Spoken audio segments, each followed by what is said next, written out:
You're voting for them, you're paying for them, but when a state lawmaker gets investigated for bad behavior, the details are hidden. Amanda St. Hilaire investigates the state legislature's secret records. Mary, when public agencies investigate employees, records like complaints, witness interviews, emails, disciplinary actions, and reports tell you how the people you're paying are behaving and how they're investigating that behavior. The law says those records belong to you, so why can't you see them? This belongs to you. That's always been the question. Work for you. But there's something hidden at the state capitol. The state legislature won't let you see it. Most won't even talk about it. We're in the dark about the process. This is probably violating the law. What's the legislature hiding? But before we get there, we have to start here. The Fox 6 investigators filed a routine open records request, or so we thought. We wanted to see the legislature's investigations into state lawmaker behavior. Investigative records have helped us uncover school district sexual harassment, police misbehavior, and medical misconduct. But this time, instead of getting the records, we got denied. This extremely weak and I think non-viable excuse is thrown up as a roadblock. It's not the first time. The legislature made headlines a few years ago when it refused to release lawmakers' sexual harassment investigations. The Senate and Assembly chief clerks are in charge of the records. They say releasing them would violate victims' privacy, discouraging others from coming forward. Open Records attorney April Barker says that argument has one big problem. The courts have repeatedly rejected it in Wisconsin. Decades of case law says public agencies need to turn over investigative records because your right to know outweighs privacy. Otherwise, people can move from job to job in public employment without anyone knowing about their prior misconduct. People can be hurt or injured because employees who shouldn't be doing their jobs are still working. And public employment itself can become lax and ineffective. Instead of letting you see the records and make up your own mind, the chief clerks make the decision for you.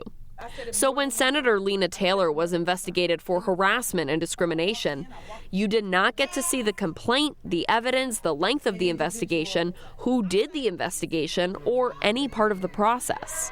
Instead, you got this one-paragraph summary saying which allegations the legislature thinks are true, but not why. This is a little bit of the fox guarding the henhouse problem. Wisconsin Transparency Project founder Tom Kamenik says you deserve more. Part of the oversight that the public has and is so necessary is reviewing these investigations to see, were they handled properly? Were interviews done correctly? Was there more evidence against this legislator that came up in the investigations that wasn't considered? To hold people accountable so that there are no more victims is important. It wasn't easy to get the legislature side of the story because the story kept changing. First, Senate Chief Clerk Jeff Rank said it's policy to not release details about lawmaker investigations.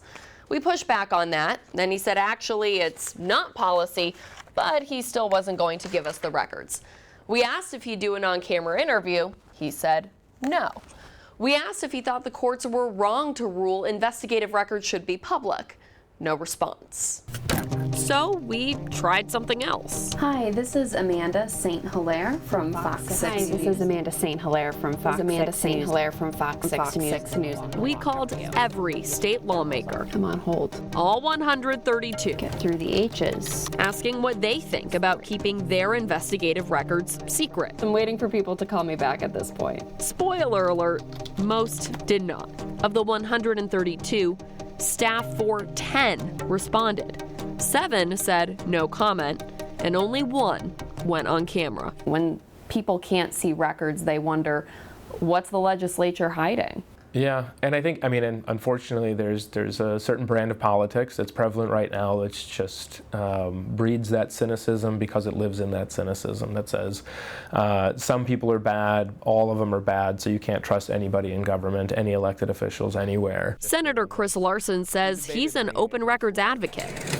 But even he stops short of advocating for these records. From my understanding, it's to make sure that when there's simply accusations or things happening internal within an office, that simply just having an accusation can't be used as a political bludgeon. Larson says he is keeping an open mind. That's why I think what you're doing is important. That's why I think it's important to have a strong fourth estate to ask those questions that might be somewhat uncomfortable sometimes, but are important for the public to understand it.